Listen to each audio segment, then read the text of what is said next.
My name is Justin Lai, and I'm the Invention Education Associate at the Lemelson MIT program. That's an educational nonprofit that operates out of the School of Engineering at MIT in Cambridge, Mass. Then I also have one of our event team's educator, Dan Shaw. He'll be talking about his team who received the grant and their journey through the process. Before I begin, I just want to see where sort of people are coming from. So, if you're from the industry, representing industry, other reseller or VAR, any educators or academia. Okay, so we have some education people and some people from the industry. Great. And has anybody heard of the Lemelson MIT program or event teams before? Coming to the conference here? Okay, so internet. Great. Well, hopefully you learn more about it through our presentation and also have find opportunities to participate and get other people to participate. So this is the Williamson High School event team, based in Williamson, Michigan, dance team. And they were one of our 15 event team grant recipients last year. So these grants are given to students, and I think all of you received a brochure on the way in. They get up $10,000 to develop a technological solution to a real-world problem that they identified. And you'll learn more about the project they did. So I'm going to give you an overview about the program and also the initiative, and then talk to you about sort of the typical event experience and what the projects are like. And then I want to show a presentation of their project, and Dan will come on stage to give you sort of the behind-the-scenes details of how their team came to be and what they're doing with their project right now. And then some sort of takeaways or call to action at the end. So the Lemelson MIT program, as I said, it is funded by the Lemelson Foundation, which is a family foundation based in Portland, Oregon. And so here you see Jerry Lemelson. In 1994, he created this organization to help improve lives through invention. So he and his wife created this program. In 1997, Jerry passed away.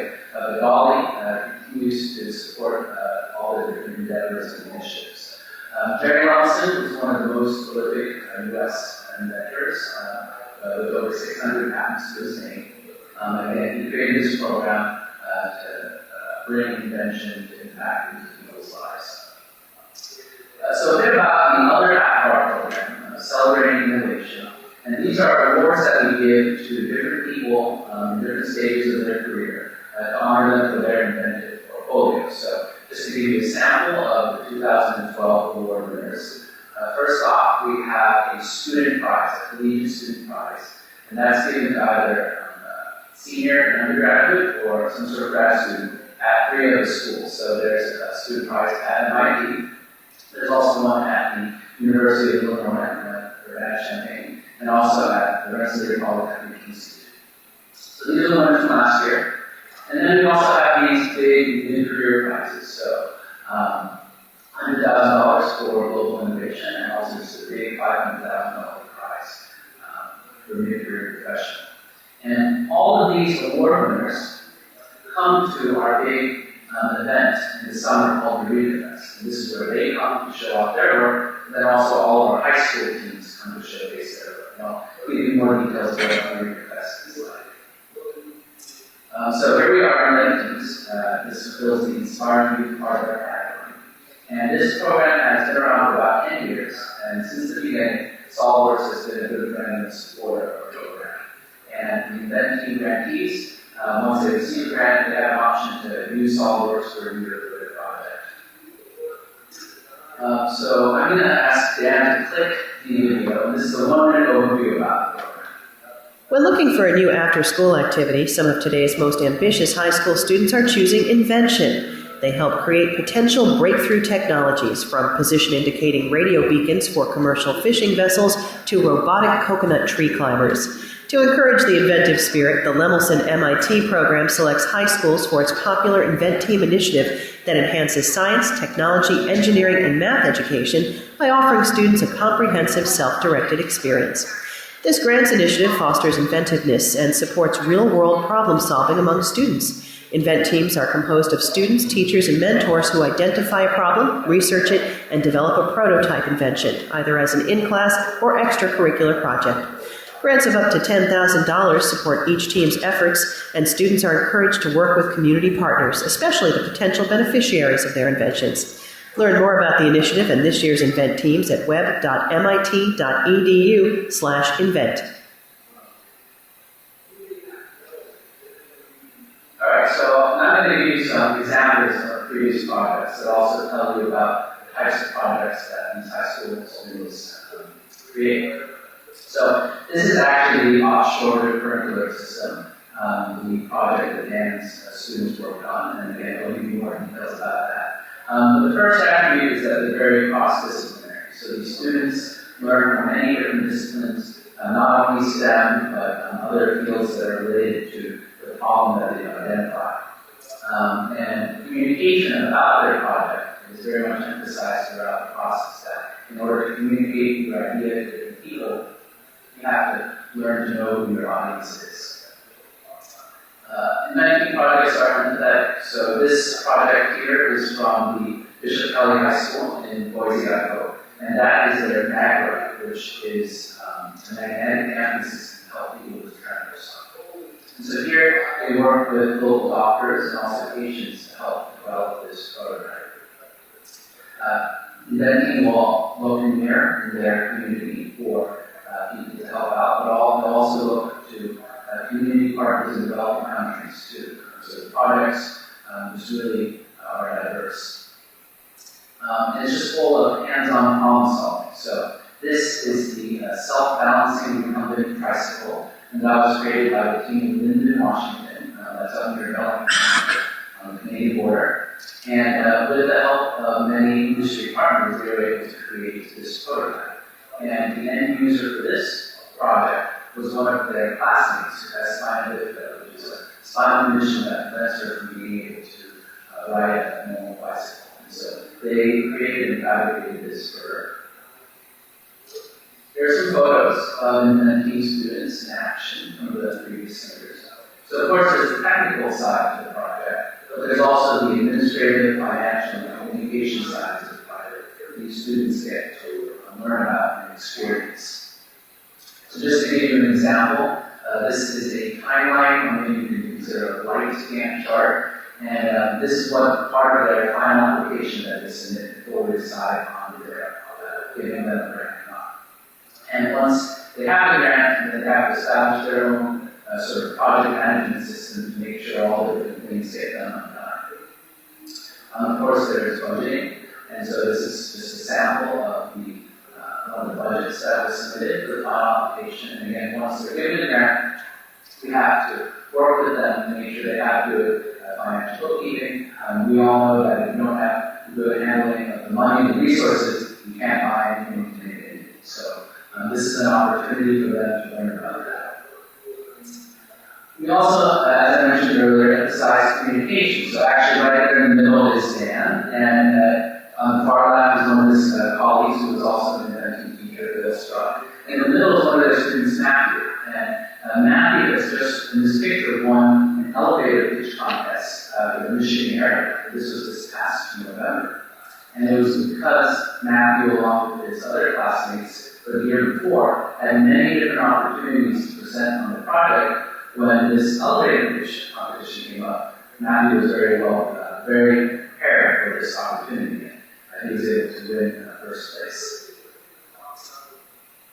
Also, we tried to work with local media in the area to get the word out about their project. So the picture you see here is from the team in Voorhees, New Jersey, Eastern Regional High School. And the New Jersey Education Association has this show called Classroom Close-Up. They learned about the project, and so in May, the camera crew and all came in to interview the students, and this past October, they were part of that 5-minute segment as part of this monthly show. And again, the opportunities that students have in just sort of talking about the project, every now and then they get an opportunity to present sort of in a big stage. So actually, slides out of order, I'll come back to that. This is the green machine, as we like to call it. This is the safer commuter electric motorcycle that was created by a team in the St. Thomas Academy in Minnesota. And one of their sponsors was Harley Davidson in the area. and they helped make this prototype come to life. And one of the things that we try to help with the event teams is to help create a community of invention support. That way, once the actual event team grant is over, if the team wants to continue on a project or come up with new ideas for new projects, they have that community support. While initially we do emphasize the importance of their ideas being potentially patentable, that's not the end goal of our program. That being said, there are a number of teams who continue on in the patent process. And this is a U.S. patent that was issued to the Ardsley High School team in New York for their curb climbing wheelchair attachment. And this was given to them in December 2010, about 3.5 years after the completion of their project.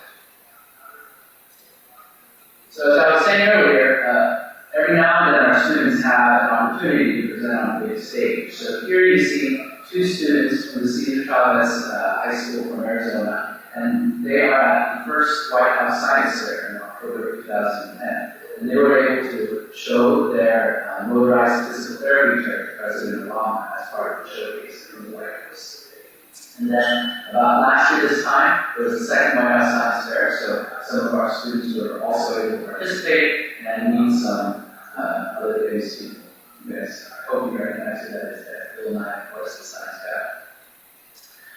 And again, so Eureka Fest is where both parts of our program come together. So this is our annual multi-day celebration of invention, where all high school teams, they travel to MIT, and they showcase their projects. So if you remember that 1-minute video, there were showcases and presentations. That's what Eureka Fest is about. And then we also have our award winners come and show their work. So the idea is the high school students get to show off their work. They also get to see what older scientists and inventors are able to do if they continue pursuing that. Does anybody recognize who that is on the far left of the photo?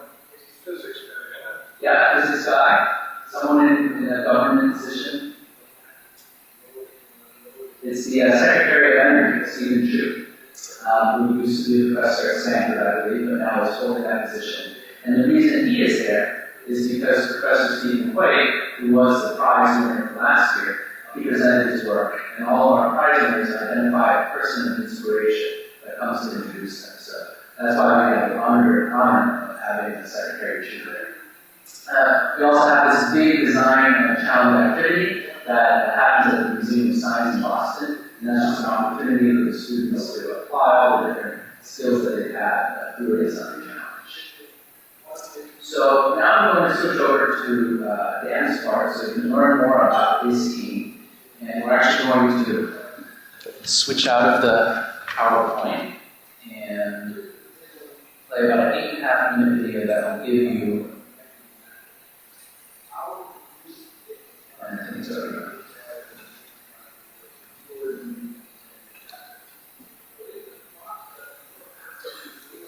But red flags were flying and no swimming signs are posted here. Today it seemed not everyone paid attention. You can't even stay in the same place. You're getting pressed that way no matter what. I mean, it gets a little frustrating when people are still going out in the water.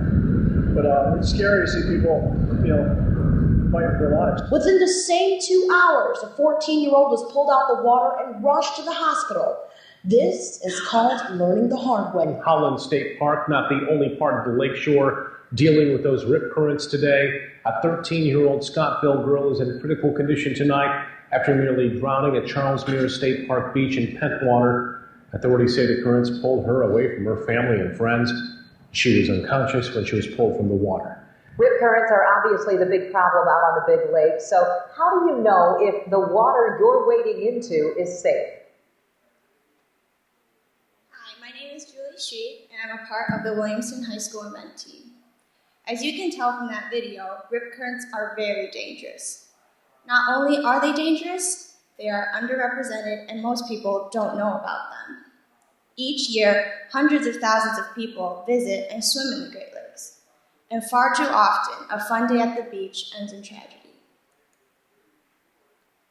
Rip currents are fast-moving channels of water flowing outwards from shore. They can extend out 1,000 feet, reach 100 feet in width, and travel up to 8 feet per second. This is faster than even a top Olympic swimmer can swim.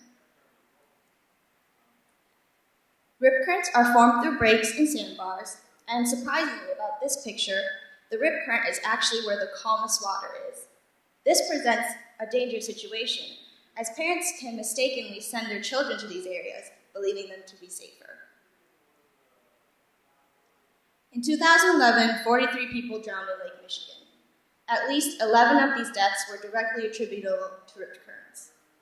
On July 4th, 2003, 7 people drowned in just 3 hours along a 3-mile stretch of beach in Lake Michigan. Rip currents are a dangerous problem. Our solution is the Offshore Rip Current Alert System, or ORCA system for short. Our invention will do 2 things. 1, it will detect rip currents. 2, it will warn swimmers of the danger. Here are engineers to explain more about our invention.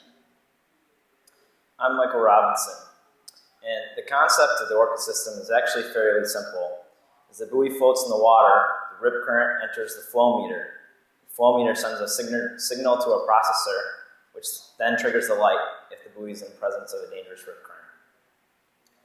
The challenge was to get all the components inside a floating buoy that we could waterproof so it can endure the harsh conditions of the Great Lakes and still only require very little maintenance. Another challenge was to develop a system that could generate the power for the system without requiring any maintenance. So we put this whole system in a standard swim area marker so that it could potentially take the place of existing swim area markers. The plastic cylinder is also inexpensive, available, and easy to work with. Hi, I'm Spencer Addison. As you can see, we have a fin running down the side of the buoy. The fin will cause the buoy to vane into the current, ensuring that water always flows straight into the sensor. As water enters the sensor, it is covered by a mesh cone. The cone will help to filter out debris and prevent the sensor from getting clogged up. Water then travels through a funnel, which will increase the velocity of the water and give us a more precise reading. When water enters the flow meter, it spins a wheel. 2 of the 6 paddles on the wheel contain magnets.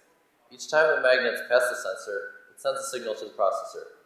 By measuring the time in between each signal, we can determine the speed at which the wheel is spinning, and from that determine the speed of the water. The signal is sent from the sensor up to our electronics module. We are using an Arduino Uno microcontroller as our main processor, as it is inexpensive and easy to work with. For testing purposes, we've also included a Wi-Fi shield to allow us to communicate wirelessly with the computer. Another part of the electronics module is the compass. The compass will allow us to determine whether a current that has been detected is a dangerous rip current flowing away from shore. Powering the system, we have a small 12-volt lead-acid battery, which is constantly charged by 2 solar panels. At full charge, this battery has enough energy to run the system for about a week without any power from the panels, so it'll work under cloudy conditions. We also put the solar panels at the optimal angle for the latitude of Michigan, so when the sun is shining, the panels will charge the battery most efficiently. To warn the swimmers when there's a dangerous rip current, we have a light on top that is triggered by the processor, and there's also a siren.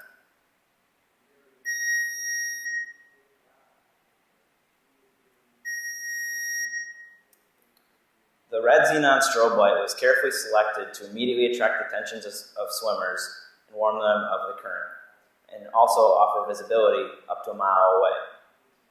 The siren we'll use on our actual model is much louder than this demonstration model, but obviously we can't sound that indoors. Building the prototype brought about many unforeseen challenges. We quickly identified many issues with our initial design and spent many hours overcoming them. Without a machine shop or any tools, our invent team got off to a very slow start with the construction. We were given a small room to work in our school where we spent several hours over the last 6 months working. We were very grateful to receive the help manufacturing all of the aluminum parts we designed from Beckham America Corporation in Williamston and the National Superconducting Cyclotron Laboratory Machine Shop at Michigan State University in East Lansing. We took our sensor assembly to the University of Michigan in Ann Arbor to test and calibrate it. U of M has a flume in which they can make water flow at a consistent speed. After some initial struggles involving the alignment of our sensor, we began to get some good readings, ensuring the sensor was working properly. By using one of the Doppler sensors at U of M, we were able to determine the velocity of the water and use it to calibrate our own flow meter. After all the work we've put in so far, there are still things that need to be done. We've tested the flow meter and the flume at U of M, but we've not tested the entire buoy.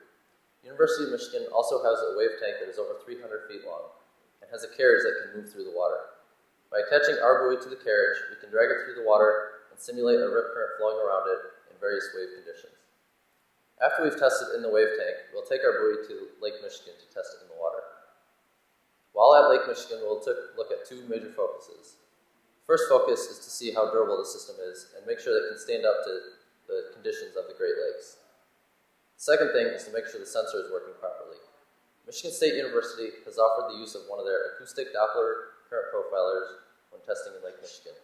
By placing our buoy and the sensor side by side, we can compare the data to ensure our buoy is accurate.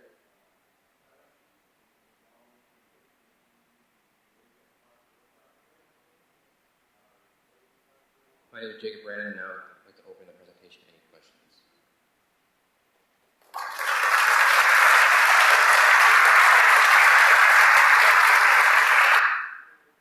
Alright, so with that, now I'm going to bring teacher Dan Shaw up to stage. Again, he is a math teacher at Williamson High School and was one of the lead educators for the team. Look at that stuff. Hello, and thanks again for coming out this afternoon. Like Justin said, I know how it is at conferences these last sessions. Like Justin said, I'm a high school math teacher from Williamston, Michigan. Here's where Williamston is located. And I've been teaching high school math for 32 years. And the last 19 of those years at Williamston High School. We're located in what we consider the central part of the Lower Peninsula. We're about 10 miles away from Michigan State University and about 50 miles from the University of Michigan. So we're between the two big universities in Michigan. Williamston's a small town, has about 4,000 people in Williamston, and used to be a big farming community. Now it's starting to get a little bit more of a suburban feel, so it's kind of a mix of farms and suburbs in Williamston, Michigan. Here's our high school. We have 670 students in the high school. This is kind of the new wing they added on about 5 years ago. All of our math and science rooms are located in this area. But the interesting thing is we don't have any sort of tech facilities in our school. So we had no machine shop. We had no computer labs that kids could do CAD drawings on. We were sort of starting from scratch. So when we got the grant, our big worry was, where are we even going to try to build this thing, let alone how are we going to build it? So we found what used to be a dark room in the school when photography used to actually use film. We had a dark room. And so we took over that room, and that became our lab to build our invention. It's about only a couple hundred square feet. The way it all started was in April 2010. I happened to get an email from one of the listservs I'm on talking about this inventing program. I hadn't heard of it before. And what caught my eye is the possibility of winning $10,000 to work with your students to try to come up with an invention. And at the time, I was teaching a freshman algebra class. So I said something to my class, I saw this neat idea in an email, would you guys be interested? And they were very, very interested. They all had ideas for inventions that they were thinking of. I put them in small groups in my class. We took a little bit of time. I said, just sit around and brainstorm some ideas, and we'll have each one of the groups report out what you came up with. And they, you name it, they thought of it. They had, a better can opener. Somebody had something that dealt with cold fusion and sort of everything in between. So when you ask freshmen a question, you're going to get lots of answers. So there was definitely an interest. So I put together kind of a subgroup of my class. We met after school, and we tried to come up with an idea that we could submit for this program. And what they came up with was what we called the climate-controlled window system. And basically it was designed to try to help save energy for homeowners. Windows would open and shut based on the temperature outside. And so it was kind of a good idea, we thought. And we submitted it to the program in April and found out a little bit later that we were chosen as one of the finalists for the $10,000. That didn't mean we got the $10,000, but we were chosen as a finalist. Well, all the teachers for the finalist team get to go to Eureka Fest, and they get to see sort of the previous year's inventions. They get to learn more about what this all involves. We get to talk with the teachers that were in it the year before. So I got to go out to MIT, my first time I'd been at MIT, and learn more about the program. And the real benefit is you get to talk to the people that reviewed your initial application, and they'll tell you what they liked about it and what they didn't like about it. Well, what they liked about ours is we had put in a lot of community support sorts of things. We had talked about how much the community would be behind us. What they didn't particularly like about ours was our idea for an invention. They questioned whether or not there was existing technology already like that. And they were absolutely right, there was. So they wanted to make sure that we weren't just simply building something that was already existing, that we were really trying to invent something. So when I got back from Boston, I talked with my students, and I said, we need to come up with a new idea. They didn't particularly like our idea. So before we submit our final application in September, we needed something new. Well, in September 2010 was right after the oil spill. I think they had just capped the wellheads in the Gulf oil spill. So that was on the news, and I think the kids were thinking about water quality and how to preserve it. And with the Great Lakes, surrounding Michigan, they decided to come up with some sort of testing buoy that could be placed in the Great Lakes. And trust me, I don't expect you to read this, but it involved everything. It tested the air above the lake, it tested the water below the lake, it was looking for everything it could find. And to even make it more complicated, they decided they were going to power this device by harnessing the energy of the waves, so the wave action in the Great Lakes. Okay, this was no small undertaking, but it's a student-generated ideas. I went with the students' ideas. We sent it in for our final application, and we were not chosen. And the reason we weren't chosen is probably what you're thinking. It was too ambitious of an idea. People at MIT and the people that are on the panel said, this would almost be impossible for a high school group to do this in a year. You're really sort of reaching too far. And that's where I think our students first heard of the KISS theory of engineering, the keep it simple, stupid kind of theory. So already they had learned one thing about engineering. So I had to go back to the kids and tell them that we didn't receive the grant, which was tough to do. We'd spent a whole year sort of working on it, and I asked them, well, do you want to resubmit next year? So 2011 came around, April again, it's due again for your preliminary application, and they wanted to go for another round. So we started over again. I remember meeting with the kids in my classroom after school and saying, okay, we need to come up with a different idea. Let's keep it simple. Let's do something that maybe deals with the Great Lakes. So they were bouncing ideas back and forth. They had all kinds of ideas. I remember one of them was a see-through toaster was an idea they were considering for a while, as if that would benefit mankind. And so I was getting frustrated, and I actually said, okay, I'm giving you my cell phone number. I'm leaving the room. You guys determine what you want to build, what you want to invent, but focus on a problem you want to solve. When you get agreement between all 11 of you, give me a call, and that's what we're going to go with. So I left the room. About 90 minutes later, I got a text that said, we have an idea. So I went back to my classroom, and this was the idea, and you saw the presentation that they did at MIT. So it's called the Offshore Rip Current Alert System. Basically, the problem they tried to address are too many people drown in the Great Lakes due to rip currents. And I don't think even people realize how many people drown in the Great Lakes. Julie had quoted some stats in the presentation you probably heard. She was referring just to Lake Michigan. In 2012, 101 people drowned in the Great Lakes. So over 100 people. It was one of the worst years on record. And they usually estimate about a third of those are due to rip currents. So it's definitely a problem that needed to be addressed. And there is no device right now in existence that you can just place in the Great Lakes that will warn swimmers of rip currents. The concept seemed pretty simple when we started talking about it. Was you needed a sensor that would sense the velocity of the current, that somehow had to signal a warning device, and it had to be powered somehow. So it's sort of three main components to it. It sounded simple. I'm a math teacher. I had no engineering background whatsoever. We had no machine shop. We had no tools. We had 11 students. 3 of them had a little bit of engineering background because they were part of a robotics team. Probably 5 of them have never hammered a nail before. So we knew we needed help on this project.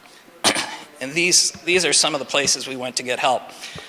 We have a manufacturing company in Williamston that's just down the road from our school, about a mile away, called Beckham America. Some of you may have heard of it.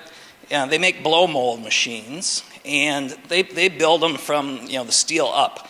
and they have many engineers that work for them in Williamston. So the first thing I did is I contacted Beckham and said, we would like to take a tour of your facility, the 11 kids. I explained a little bit what we're doing with this Invent team, because we did receive, obviously, the $10,000 grant. And I said, could we give you a presentation to your engineers when we're finished, to the owner and to the engineers, just to let you know what we're trying to accomplish. So that's what we did. Took a tour of the plant, met with their engineers. They were very impressed with what we were trying to do. The owner was really, really supportive. And they assigned one of the engineers to sort of be our contact person. And the nice thing was they were using SolidWorks at Beckham. And then we were given SolidWorks to use through this program. So they also agreed to fabricate parts for us, because we had no way we could fabricate parts at our school. So, without sort of local engineers helping, I don't think we could have ever done this.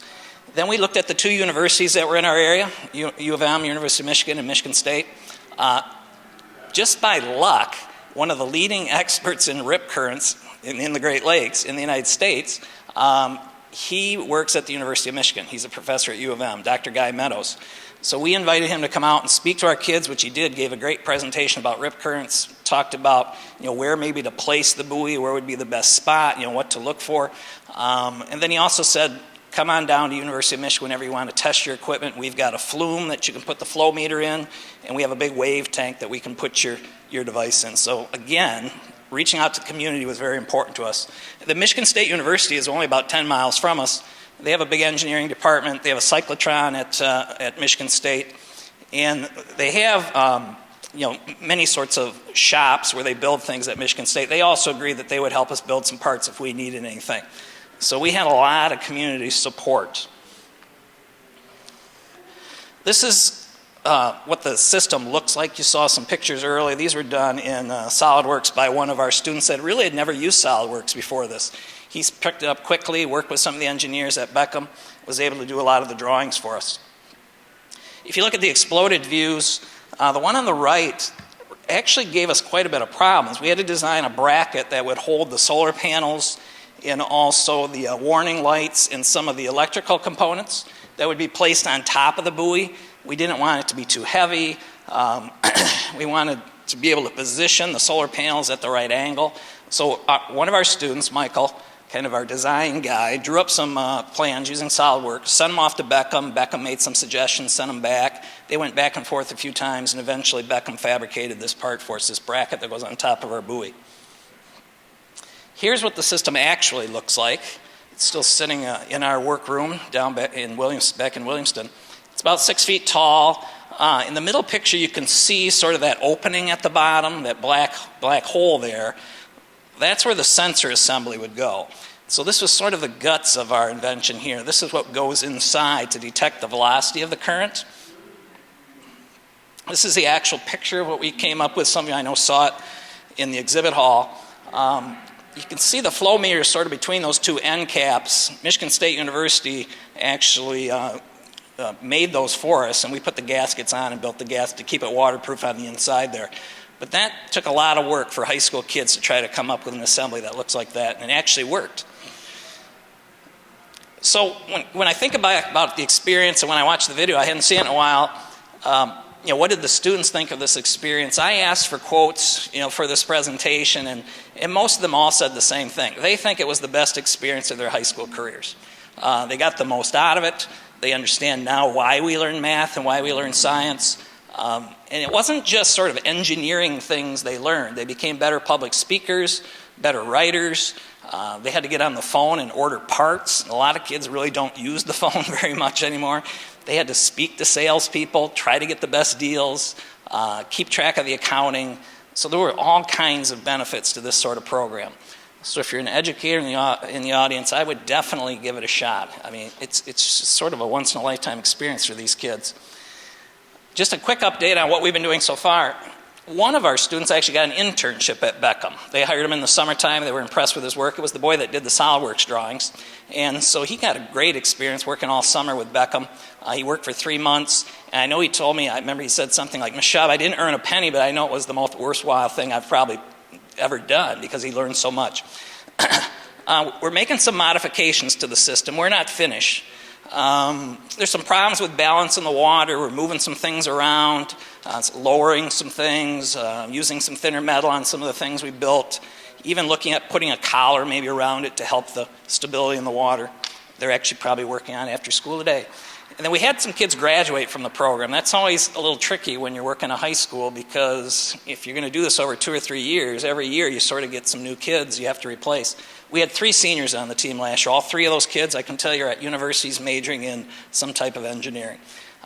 Grants, we funded this whole thing through grants. So the school district really didn't kick in money for it. And there are lots of grant opportunities out there. I was surprised. In Michigan, they're pushing this whole idea of entrepreneurship and encouraging kids to be inventors and that type of thing. So we've received quite a bit of grant money. And then we are working currently on a provisional application for patent. We will probably be filing that in the next couple of weeks. And so that's also been an experience for the kids to learn even what a patent is. But we will have 11 high school students named as the inventors on the provisional application for patent. And then if the weather ever warms up in Michigan, we hope to take it down to Lake Michigan in the spring to do some more testing. Michigan State's going to help us out by giving us their Doppler device that we can place next to ours to make sure that it's measuring what we think it's measuring. And so that's kind of our experience. But again, really the 2 important things I think are, if you're part of a school, look at the website, look at what other teams have done. It's just a great experience. And if you're an engineer in the crowd, we really need your help. High schools need your help. We're like any other public high school. There's so many districts similar to ours from small towns that don't have the facilities or sort of the technical expertise to pull something like this off. So we really need the help. So thank you.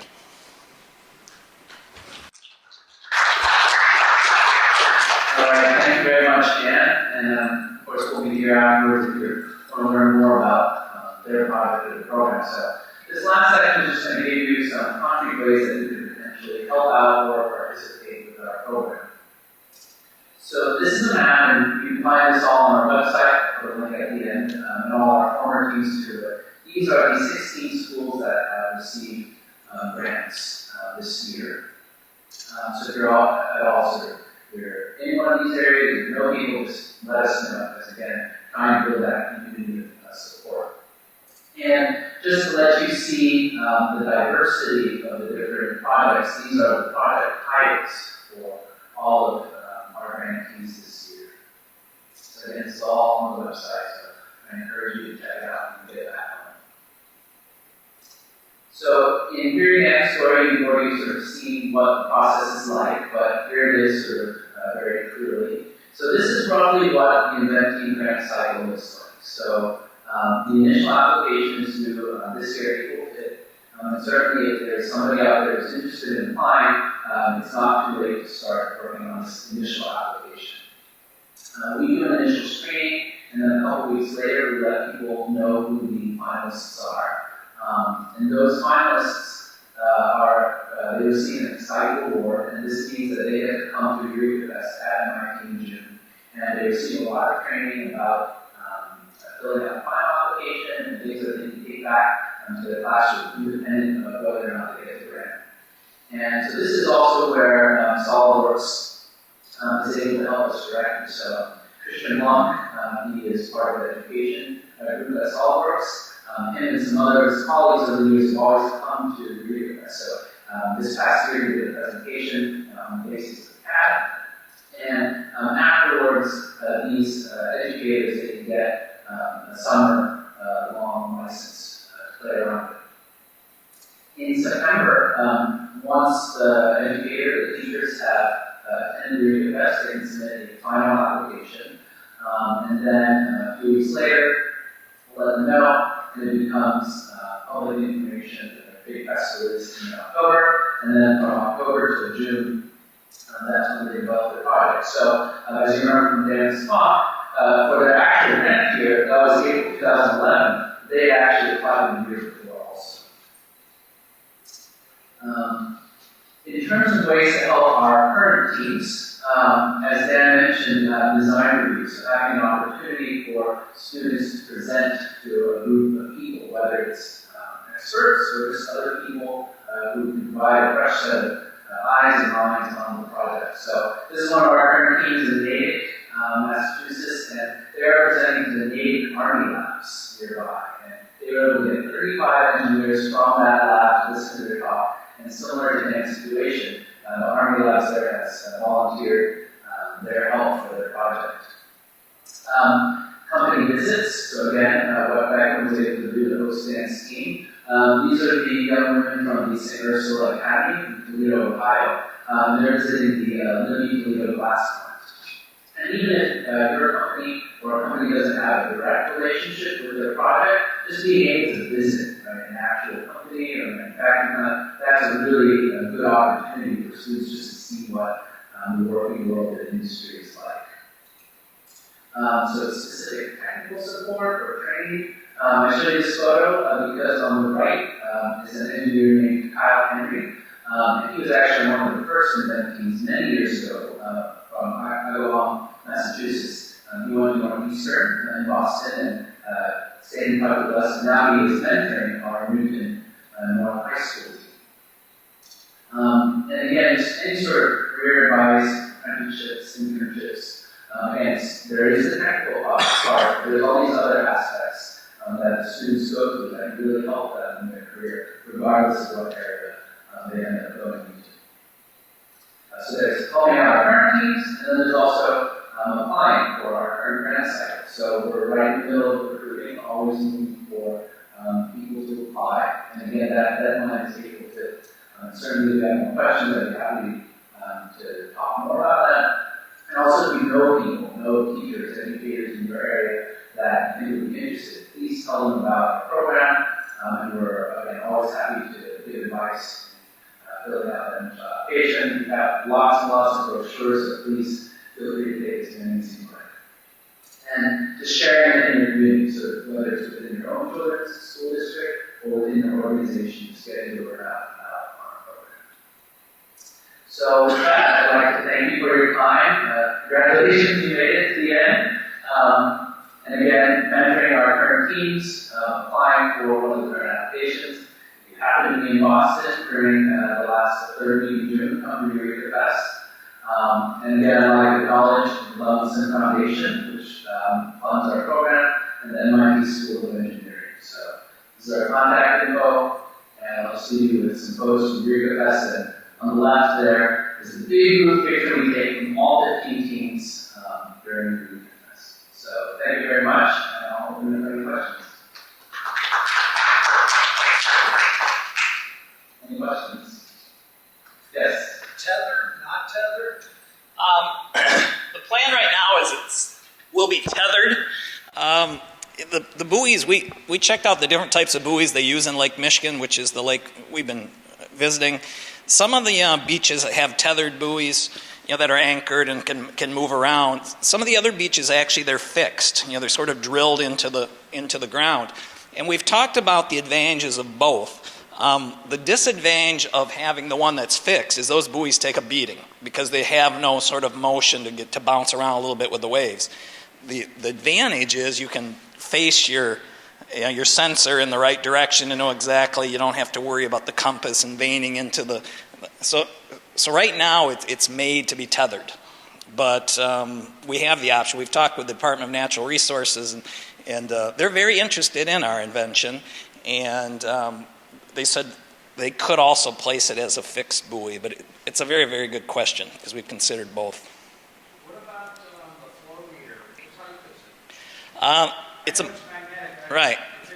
Right. It's a mechanical flow meter, and it has the two magnets on it. So basically, the software picks up when the magnet sort of makes the turn, and then by measuring the amount of time between those turns, then we calibrate it to some other instruments that we use from U of M to make sure that it's actually measuring the velocity.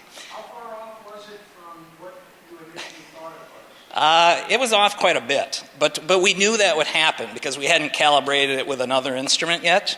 And U of M has the flume that they can shoot the water, so we know exactly what velocity that water was moving at. But it was off when we started.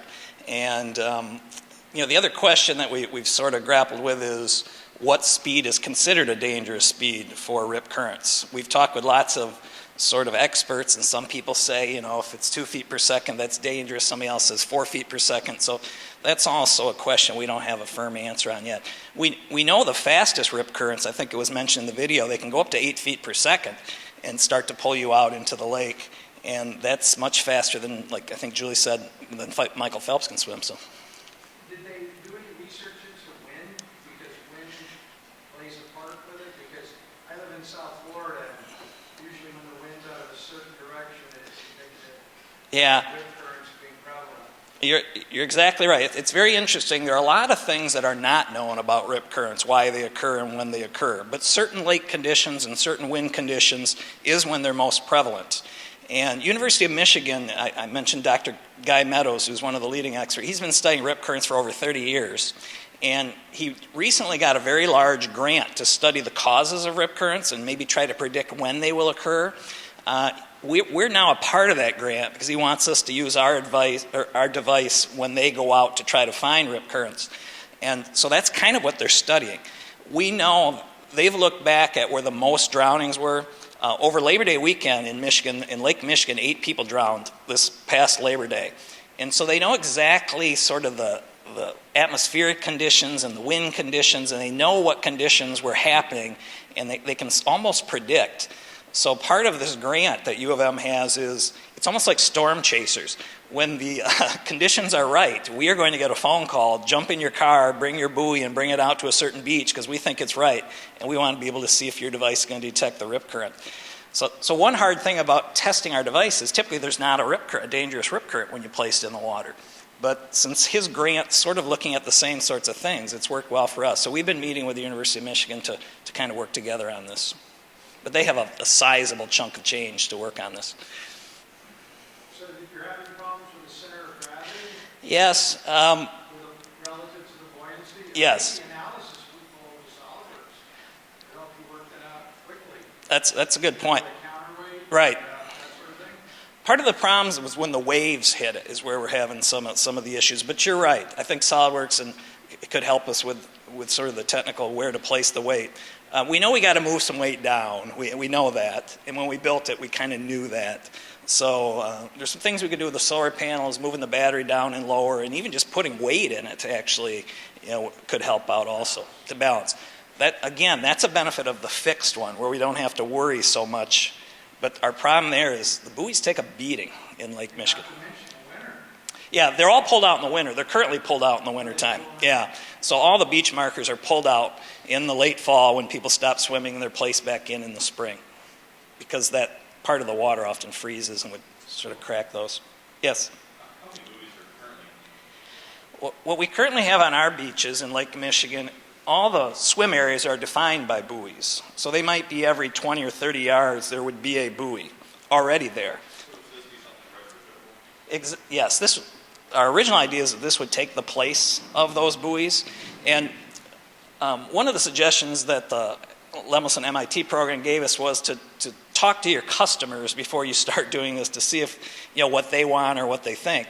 So we did talk to our DNR and our sort of the people that handle our public beaches. They were very interested in it because of all the drownings. And as far as cost-wise, we asked how much would you spend, and they couldn't give us a figure like that. But they said, well, I'll tell you one thing: when we do have a drowning in one of our Great Lakes, it costs us a lot of money. And then we talked to private beach owners. And what's kind of nice in Michigan is if you have beachfront property on Lake Michigan, you are typically fairly wealthy because that property is very, very expensive. So private beach owners, when we surveyed them, had no problems spending several $1,000s on a device that they thought could sort of protect swimmers on their beach. So it's kind of a unique situation where on the one hand, wealthy people would probably be our biggest customers. Yes?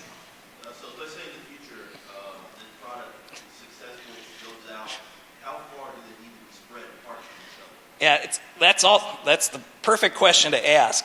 And when we talk with Dr. Meadows from U of M, there's no set width on how wide a rip current is. But what he did tell us is they typically move up and down the shore. And so they don't stay fixed in the same place. He suggested, and we're using his advice, is that if we placed them every 30 or 40 yards apart in the water, that even if the rip current was narrow enough to be between there, it typically sort of moves back and forth. Now, we could place more of them there, but I think a lot of it just becomes a cost sort of factor.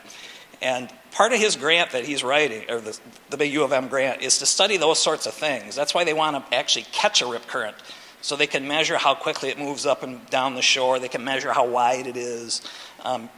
He admitted, even after studying rip currents for 30 years, there are probably more things we don't know about rip currents than we do know about rip currents.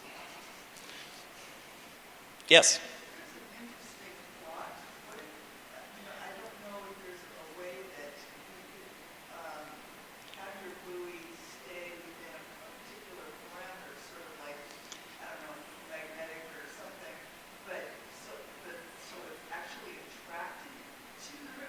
Stays directly in the center wherever the rip current is.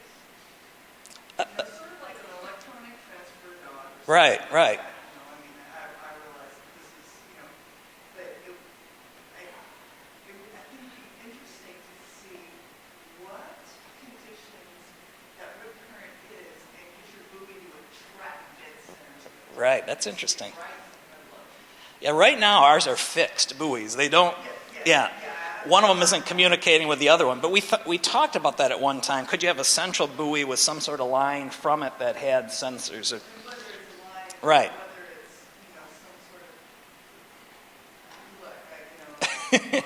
No, we welcome any suggestions.